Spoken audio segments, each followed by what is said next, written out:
So, over the past week or so, actually last week, R-Truth dropped a bombshell on a lot of fans when he went on Twitter and social media. Sorry about that. But like I said, R-Truth dropped a bombshell on a lot of fans on his social media account. And not just fans, but even his fellow peers, if you will, in WWE. And my finger hit the mic there, I do apologize. But he dropped a bombshell when he said that WWE was not going to be renewing his contract. Well, basically, he put it, quote, WWE had released him. And then we got clarification that no, they didn't really release him, so to speak, but basically they were not going to renew his contract. And this pretty much upset not just the fan base, but everybody in the locker room in WWE. And it got to a point to where on social media and in the live events and everything, mostly Raw and SmackDown and NXT, and I think even TNA even got it as well. And even during the Worlds Collide show yesterday afternoon, you were getting "We Want Truth" chants all over. And this is nothing new, because we've seen fans basically make it loud and clear that when they want something, they're going to make sure they're going to make sure you know it. They're going to make sure you hear it and you know it. And this is probably going to happen again this year. I heard JD say, "Oh, we're not going to see something like, this for another 5 years." JD, with all due respect, man, I think we're going to probably see it within the next few months. If if anything, if they don't, resign, which I think they already have, they're just not letting it be known. Carrying cross, kill a cross, if you will.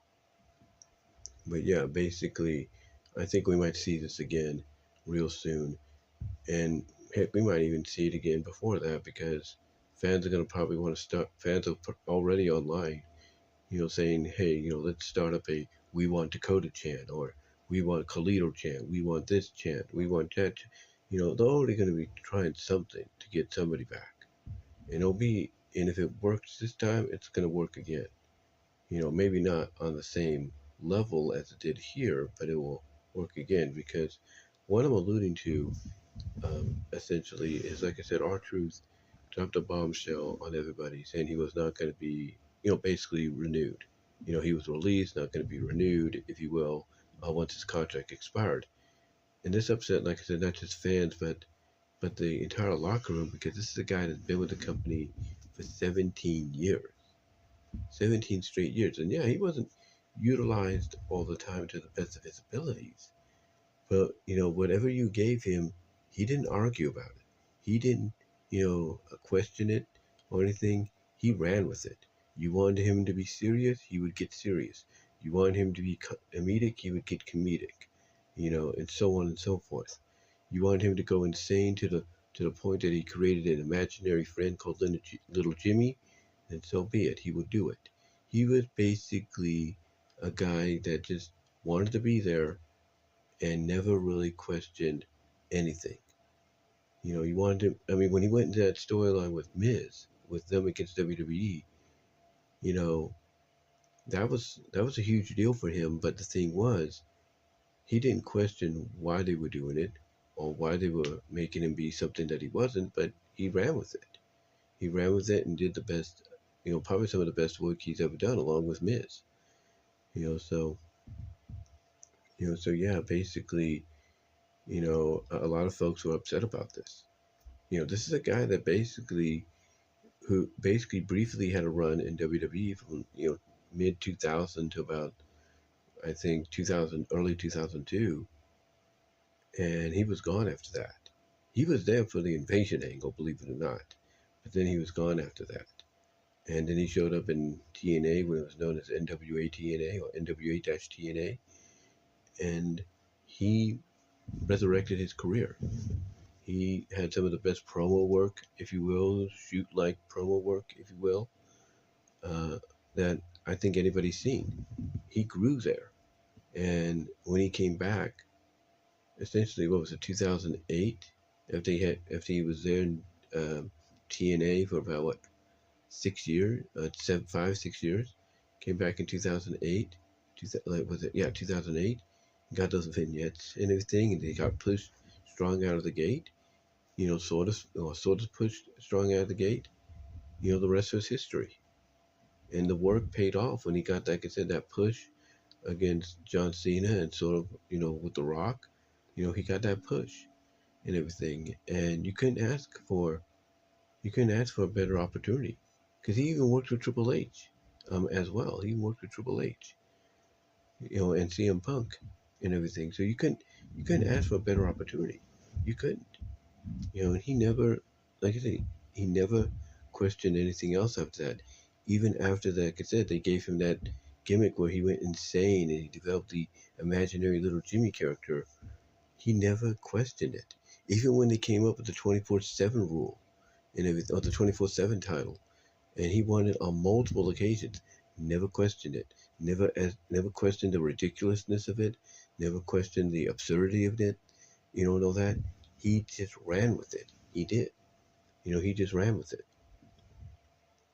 So, even when he won, even when he inadvertently won the U.S. title from Nakamura, didn't question it, because even he was shocked. So basically he did what was needed of him for so long. He did what was needed of him for so long, so that when this happened, and when he made this announcement, everybody, like from fans, insiders, podcasters, you know, YouTubers that talk about wrestling for a living or semi-living, all of them were shocked. All of them were just like, what's going on? And in addition, it wasn't just them. It was the wrestlers in the locker room, the superstars in the locker room of WWE, and even abroad. They were shocked. And they're like, this is dumb. Why are you doing this? And they let it be known, like I said, through the chants at the Worlds Collide yesterday afternoon, throughout Money in Bank, to the moment he showed up, to um, to what they did on the Raw after he made that announcement, and the SmackDown afterwards, and so on and so forth. They let it be known, and they didn't just let it be known on those shows and the NXT and all that, and maybe even Evolve as well. But I think they even let it be known, believe it or not, at AEW. Yeah, AEW, TNA, they let the chants ring out there too.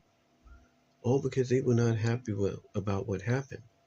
Because to them, and it's becoming apparent, TKO, mostly those in charge, don't truly understand the wrestling business. They don't. And the guy that should be on the board, and the guy that's on the board of directors, that should be cluing them in, is not doing so. And that's The Rock. The Rock needs to clue them in.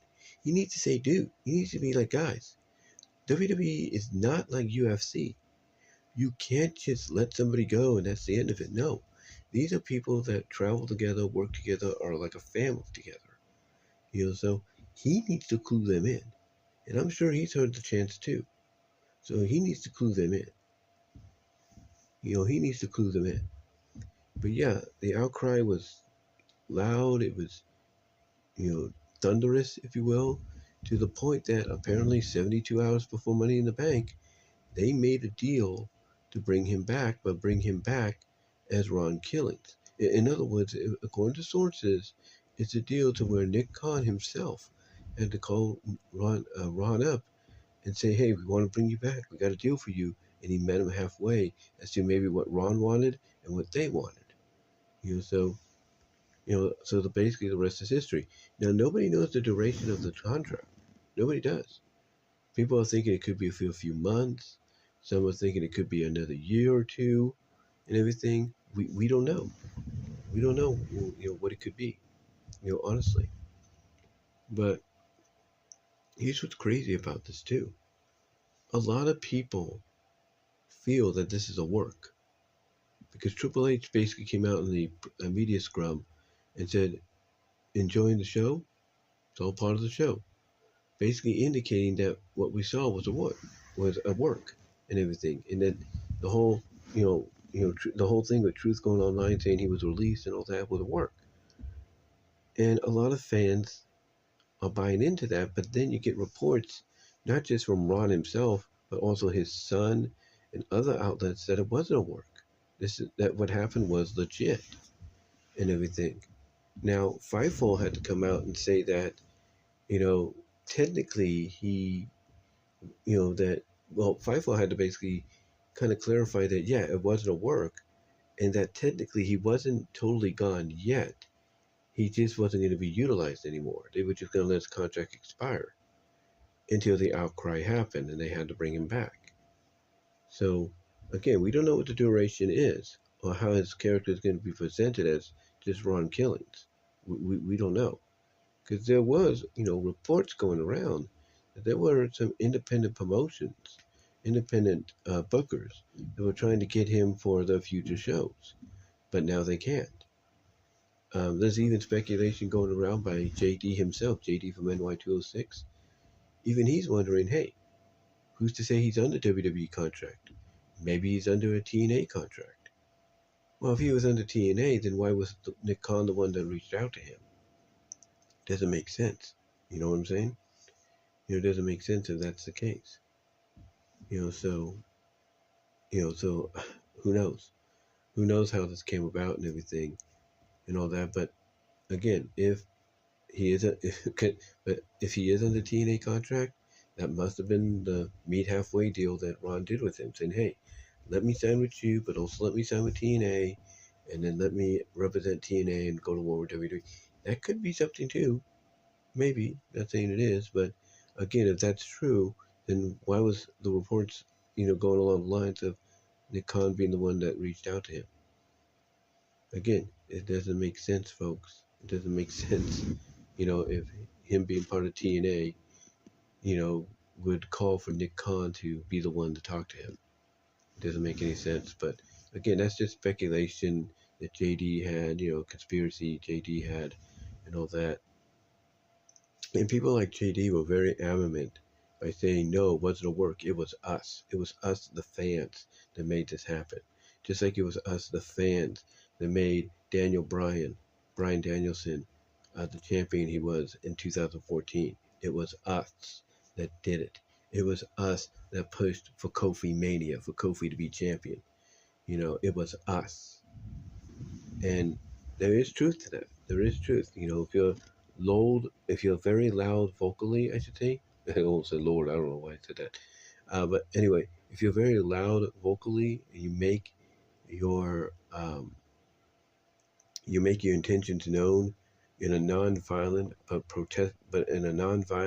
violent but boycotting, protesting manner, but non-violent, if you will. If you let it be known, guess what? Things happen. And like I said, this is not going to be the first time this year. I mean, I know JD said that, in his review last night, that this might be something we won't see for another 5-6 years. JD, if you believe that they have not gotten Karrion Kross under a contract yet, guess what? It's going to happen again.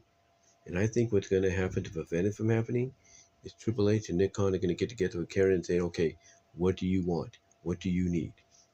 And he's going to probably stay on. They're probably even doing it as we speak, if not already did it by now. Because if he's got a book coming out, Karrion Kross, then that's obviously signs to me that he's staying on. He's staying on. If he's got a book coming out with Audible and it's a physical book as well, then he's staying on. And guess what? WWE's going to want to take advantage of that. They are. They're not dummies. They're going to take advantage of that. So he's probably staying as well. And again, based on what we had here, I wouldn't be surprised because we're getting a similar reaction with him. And he even filmed it. A similar reaction with him, with the fans.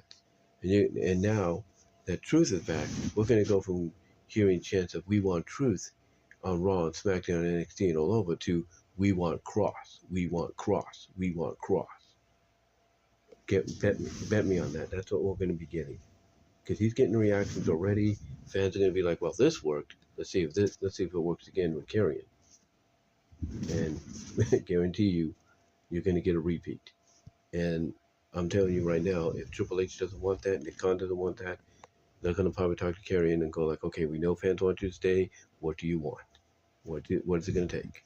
And he's going to get what he wants. He's going to get what they're going to give him whatever he wants to keep him and to keep fans quiet. That's pretty much the truth. That's pretty much the truth, in my opinion. But yeah, fans are going back and forth, thinking it's a work. Some are saying it's not a work. Ron Killings and his son are saying it's not a work. And some are even coming out and saying, well, how do you know it's not a work? And what a work is basically when someone like Ron Killings and his family or those close to him come out and say it's not a work and everything, when in fact it is a work, but they're just saying it to make it seem real that it's not and everything. And then later on you find out that it was all actually a legitimate work. You would just play to believe it wasn't. So that so yeah, people are believing that as well. People are looking at that as well as a possibility. But either way you look at it, whether it was a work, whether it's a work, or whether it was legit, honestly, having Ron back is probably the best thing you can do, because if you are, and to me, this is why I think they brought him back. It's not just as R-Truth, but as Ron Killings, because they don't want comedic R-Truth. They want legit, serious Ron Killings that's going to do whatever it takes to knock Cena back into his senses. Because remember what his goal was as R-Truth. His goal was basically, hey, you are not this way. You are not this John Cena. The real John Cena doesn't do this. So him being Ron Killings, him being Ron the Truth Killings, I think is going to be a huge asset, because if they let him go out and just drop what I call truth bombs, I think that's really going to help lead to John getting back to, what fans want, to what he's expected to be, and that's a babyface. And I think part of those truth bombs coming out is, just like CM Punk acknowledged last week, and just like, it's going to be acknowledged, or not this last week, but this past Monday. I believe, was it this past Monday? No, it was, it was this past Monday and everything. Just like CM Punk acknowledged this past Monday and everything, Truth is going to say something similar, to where basically he's going to come out and probably say it even more so, that because I could see part of the truth bomb being that John's doing this because the final boss is making him do it, is forcing him to do it, because he has something on John that if John doesn't do something, he's going to do something to John or something like that, or he's going to take everything that means a lot to John, his professional and personal life, away, just like that. So that could be what we find out, but if they let him be that person to where he'll drop that truth bomb to the point that you have John Cena come out, and basically be forced to acknowledge, yes, Ron, you're right. That's why I'm doing this. And I'm not about to just let everything be taken away from me or my family and all that. So I'm doing what I got to do, even if I don't like it, or even if I hate myself for it. So yeah, I can definitely, see, Truth doing something like that in the future. Now that he's going to go by being Ron the Truth Killings and all that, just Ron Killings, I can see him doing that. And I can see him maybe even going, taking it far, like taking it to another step, almost over the line in story against John, to where John's like, Ron, this isn't you. Like he'll probably put John into a situation where he'll threaten to do something to John that's not becoming of him. And, John will probably beg off and say, this is not you, don't do this, it's not you. And Ron, maybe part of his plan will be like, why? It's what you would do now, right? And that, to me, you do something like that moment to me, that kind of moment, if they do something like that, I should say, I think that would be like the key moment that gets John to realize, oh, I guess I did take it too far. And then basically that's how you redeem him, because then, even if he's still champ, you can have him come out and say, look, I don't want to ruin wrestling. He says, you can have him come out, thank Ron for waking him up, and then have him just acknowledge, look, I don't want to ruin wrestling. I just want you fans to understand that in wrestling, it's just like everybody describes it. It's a soap opera. You have your good guys and you have your bad guys. And with the good guys, you cheer. With the bad guys, you boo. So that might be something that happens out, or might be something that occurs out of this. But again, we'll just have to sit back and wait and see what they do in the coming future. And really, that's all I can say on it. That's all I can really say on it. But let me know what your thoughts are, guys. Let me know what your thoughts are overall down below in the comment section. Do you think this is a work? Do you think it's a work? Do you think it's not a work? What do you think will be the outcome of this in the future, and how it's going to kind of get John back to being a babyface? Let me know what your thoughts are. Comment down below. Like the video, ring the bell for notifications, subscribe to the channel. Helps me out tremendously, guys. The more you like the video, the more I get recommended. Also, click the link in the description to find my content elsewhere as well. But guys, let me know what your thoughts are, and until next time, I'll talk to y'all later.